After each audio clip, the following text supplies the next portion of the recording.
to really pray for those firefighters. That's a tough job. Neighbors keeping first responders in their thoughts as the Jennings Creek wildfire keeps burning. When I walked out this morning, I could smell it outside. Especially for the firefighters and the police, everybody that's involved in it, you know, we're concerned for them. You know, it's a frightening thing. In New York, some residents are being asked to stay with relatives for the next few days because of smoke conditions. Greenwood Lake schools are also closed through Friday.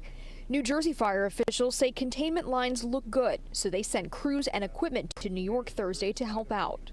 We're making really good progress. Despite the progress, it's been a long few months for New Jersey's Forest Fire Service, responding to 561 wildfires since October 1st, 8 of them considered major. And the rocky terrain of the Jennings Creek fire is taking its toll. So our firefighters, they've been pretty much every day working 18-hour shifts, getting anywhere from like 4 to 5 hours a night of sleep. So they're really beat up and tired. So they're carrying probably anywhere from 80 to 90 pounds of gear just to get in the woods to do the job that they're doing. So they're pretty hardcore.